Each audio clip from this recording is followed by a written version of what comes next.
Hi friends, welcome back to my channel cooking அம்மா சேனலுக்கு உங்களை அன்புடன் வரவேற்கிறேன். இன்றைக்கி ஒரு சாஃப்டான ஒரு ஜூஸியான ஜவ்வரிசி ரெசிபி தாங்க. இந்த ரெசிப்பியில் நிறைய மருத்துவ குணங்கள் இருக்குது. இந்த சவரிசியில் இது குடல் புண்ணை சரி பண்ணும், அப்புறம் உடம்புல சூட்டு இருந்துச்சுன்னா அதை குளிர்ச்சி தன்மையை கொடுக்கும். இந்த ரெசிபி ரொம்ப டேஸ்ட்டாக இருக்கும். ஒன் டைம் நீங்கள் ட்ரை பண்ணி பார்த்துட்டீங்கன்னா அடிக்கடி செய்வீங்க. அதுவும் குட்டீஸுக்கு ரொம்பவே பிடிக்கும். தேங்காய் பால்லாம் சேர்றதுனால இது அருமையாக அவ்வளோ ஒரு டேஸ்ட்டாக இருக்கும். இந்த என்னோடய சேனல் நீங்கள் ஃபஸ்ட் டைம் பார்க்கிங்கன்னா மறக்காமல் நம்ம சேனலை சப்ஸ்கிரைப் பண்ணுங்கள், சப்போர்ட் பண்ணுங்கள். இப்போ இந்த ரெசிபி எப்படி செய்யலான்னு போய் பார்த்துடலாம் வாங்க. நான் ஒரு மணி நேரத்துக்கு முன்னாடியே மாவு சவரிசி எடுத்துக்கோங்க. இந்த மாதிரி சவரிசி எடுத்துக்கணும். அதை ஒரு 2 தண்ணி போட்டு நல்லா அலசி எடுத்துகிட்டு வந்துக்கோங்க. இந்த மாதிரி அலசி எடுத்துகிட்டு வந்ததுக்கப்புறமாட்டு அதில் 2 கப், அதாவது 1 கப்பு சவரிசி சேர்த்துருக்கேன். இப்போ அதே 1 கப்பில் நம்ம தண்ணி சேர்க்கும். கொஞ்சம் வெதுவெதுப்பான தண்ணி, ஓகே, ரொம்ப சூடு அப்படின்னு கிடையாது. இப்போ நம்மளுக்கு தயாராக இருக்குது. இதில் 1 டேபிள் ஸ்பூன் போல் உப்பு சேர்த்துக்கோங்க. உப்பையும் சேர்த்துட்டு நல்லா ஒருக்கா மிக்ஸ் பண்ணி விட்டுட்டு இதை ஒரு மூடி போட்டு 1 ஹவருக்கு இது ஊற வச்சிடலாம். இப்போ நம்மளுக்கு 1 ஹவருக்கு அப்புறம் நம்ம ஓப்பன் பண்ணி பார்க்கலாம்.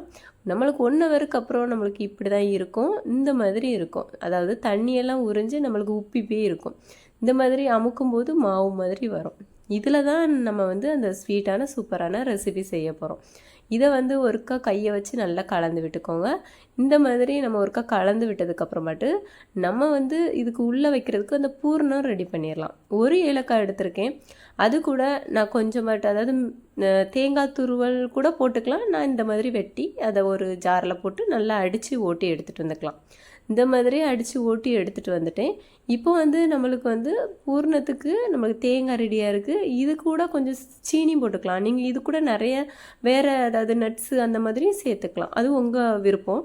நான் சீனி போட்டு இதை நல்லா மிக்ஸ் பண்ணி வச்சுருக்கேன். இதில் நாட்டு சக்கரை கூட நீங்கள் சுகருக்கு பதிலாக நாட்டு சக்கரை கூட போடலாம், நல்லாயிருக்கும். அதுக்கு நம்மளுக்கு கலர் சேஞ்ச் ஆயிரும்னு சொல்லிட்டு நான் சுகர் சேர்த்துருக்கேன்.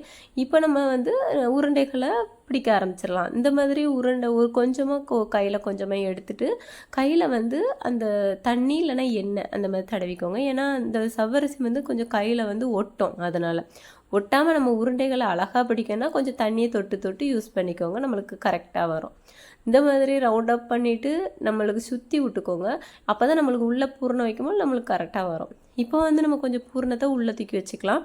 இந்த மாதிரி நம்ம வச்சுட்டு நம்ம ஃபுல்லாகவே ரவுண்டாக அந்த இதெல்லாம் உருட்டி விடணும். ஏன்னா நம்மளுக்கு உருண்டைப்பா தான் நம்மளுக்கு வரணும். அதனால் இந்த மாதிரி சுற்றி உள்ள எல்லாத்தையுமே உருட்டிக்கிடணும். நான் உருட்டுறேன்ல, இந்த மாதிரி எல்லாத்தையும் நல்லா சுற்றி உருட்டிட்டு அதாவது கொஞ்சம் கொஞ்சமாக கொஞ்சம் வெளியே வர்ற மாதிரி இருக்கும். அதுக்கு நீங்கள் கொஞ்சம் கூட சவரிசி இதை எடுத்து மேலே ஸ்டிப் பண்ணி வச்சிட்டிங்கன்னா அது பர்ஃபெக்டாக இருக்கும். இந்த மாதிரி உருண்டை பிடிச்சதுக்கப்புறம் கொஞ்சம் கையை போட்டு பால் மாதிரி உருட்டும் போது நம்ம உருண்டைகள் அழகாயிரும், சேஃபாகவும் வந்துடும். உருண்டை சேஃபில் வந்துடும்.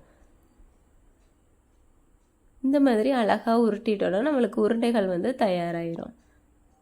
இப்போ நம்மளுக்கு உருண்டைகள் தயாராகிட்டு இப்படி ஒவ்வொரு உருண்டையாக சூப்பராக நம்ம ரெடி பண்ணிக்கலாம்.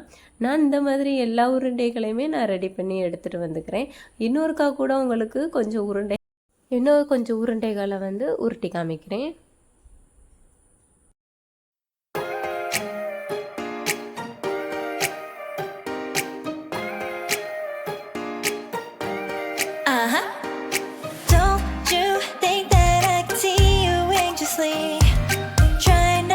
Catch a glimpse of me.